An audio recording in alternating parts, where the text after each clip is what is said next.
Welcome to today's Explainer. So today we're tackling a challenge that literally every software team faces at some point, translating those messy, complicated business needs into a clean, scalable architecture. We're going to be demystifying domain-driven design, or DDD, and event storming. By the end of this, we're going to bridge that massive gap between the business side and the code side once and for all. Here's a quick look at our roadmap for today. We're going to cover 1. Navigating the problem space. 2. Mapping the solution space. 3. The event storming playbook. 4. The sticky node anatomy. And 5. Avoiding common DDD mistakes. Let's jump right in. I actually want to hook you right off the bat with this quote from Alberto Brandolini. He's the creator of event storming. He defines a complex domain as a network of interdependent agents influencing each other. Now, why does this matter to us? Well, it perfectly captures exactly why software projects completely crash and burn when we jump straight into writing code without, actually understanding the business first. In any complex organization, you've got multiple teams, systems, and people constantly interacting. If we don't map out those interactions, our software is basically doomed from day one. Section 1. Navigating the problem space. To actually do domain-driven design right, we have to draw a really clear line between the problem space and the solution space. So think of the problem space as the real-world business landscape, right? These are the actual challenges your company is trying to solve, and we break those down into core and subdomains. On the flip side, the solution space is your software implementation. It's how you actually code the answers to those problems using what we call bounded contexts. The absolute crucial takeaway here: you must, and I mean absolutely must, fully define the real-world business problem before you even start thinking about building the software solution. Let's zoom in on that problem space for a second. A business domain is made up of smaller subdomains. And spoiler alert, they are definitely not all created equal. They basically fall into 3 buckets. First, you've got your core subdomains. This is your competitive advantage. They're highly complex, totally unique to you, and this is exactly where you should be putting your absolute best engineering resources. Next up are supporting subdomains. Now, these don't necessarily give you a competitive edge, but they still need custom solutions because they prop up your core. And third, and this is a really stark contrast, we have generic subdomains. These are basically already solved problems. Think authentication or logging. You really shouldn't be building these from scratch. Just buy an off-the-shelf commodity and save yourself the headache. To put this into perspective, let's look at Figma. Their architecture is a brilliant example of this in the real world. Look at their core. It's that real-time collaborative engine and canvas editor. That collaboration is exactly what made Figma revolutionary, right? So that gets their absolute focus. For supporting subdomains, they built things like FigJam and prototyping tools. Custom stuff, but adjacent to the core. But then, look at the generic tier. Figma didn't go out and invent their own payment processor or cloud storage. No way. They smartly outsourced those generic domains to Stripe and AWS. Honestly, this is strategic domain-driven design in action. Moving right along to Section 2, mapping the solution space. Over in the solution space, our fundamental building block is something called the bounded context. In plain English, these are linguistic and organizational borders that we tailor to address specific software models. Think about it. In large systems, different departments use totally different words to mean the same thing, or the same word to mean different things. Forcing everyone into a single, massive, unified model, that just creates friction. Bounded contexts let us draw specialized boundaries around our software models, so different departments aren't forced into conflicting definitions. Basically, each context becomes a purpose-built tool optimized for those specific domain experts. Now, in a perfect world, we want a nice, clean, one-to-one alignment between a business subdomain and a software bounded context. Elegant, manageable, clean. But let's be real, the messy reality is usually what we call a big ball of mud. You see this all the time in organically grown legacy systems, where subdomains intersect and overlap across all these poorly defined contexts. It's a mess.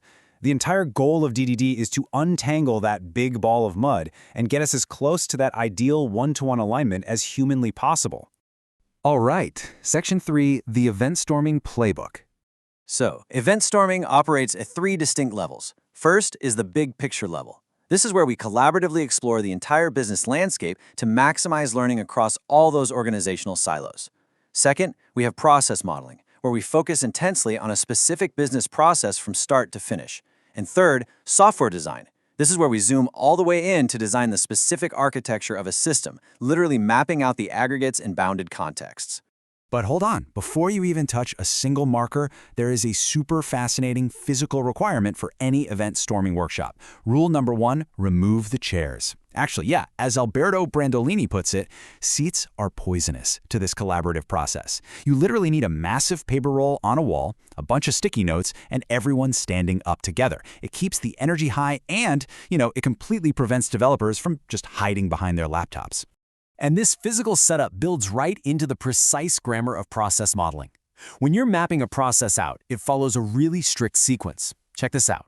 An event occurs, right? Which then triggers a policy or a business rule. That policy results in a command or an action, which interacts with a system, which in turn produces a brand new event. This logical flow perfectly mirrors how real-world business applications actually operate. It just totally removes the ambiguity and lays down the exact groundwork you need before you start implementing the system. Let's get into Section 4, the sticky note anatomy.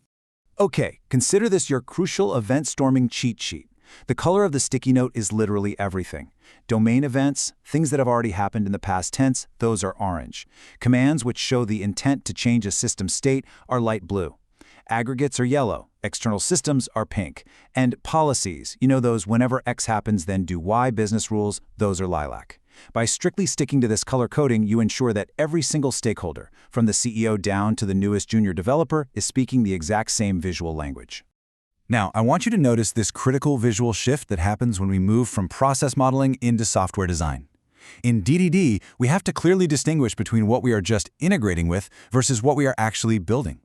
We do this visually by swapping out the pink external system sticky notes for yellow internal aggregate sticky notes. Pink basically means it's a black box, right? We don't control it. Yellow means it's an internal white box. That's the core domain logic that we actually own and design. It sounds like just a simple sticky note swap, but it fundamentally defines the architecture boundary of your entire software. Finally, Section 5, avoiding common DD mistakes. Let me introduce you to the ultimate villain of our story today, the anemic domain model. An anemic domain model kind of looks correct on the surface, like it has all the right nouns, but it has absolutely zero behavior. It's really just a dumb container full of data properties with some getters and setters. If your model doesn't enforce real business rules and behavior, you are simply not doing domain-driven design. Honestly, having an anemic model is a massive red flag. It's a clear symptom that a team has completely failed their modeling process.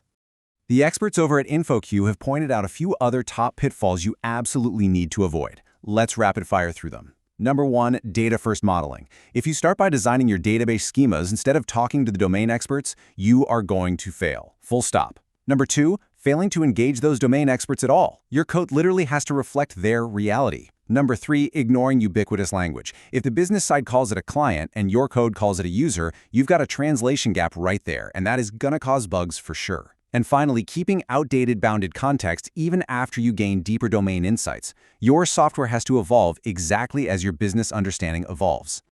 So I'm going to leave you with a bit of a provocative question to take back to your teams today. I want you to look at the software you are writing right now. Are you building a core subdomain that gives your company a true, measurable competitive advantage, or are your top engineers just wasting time reinventing a generic one?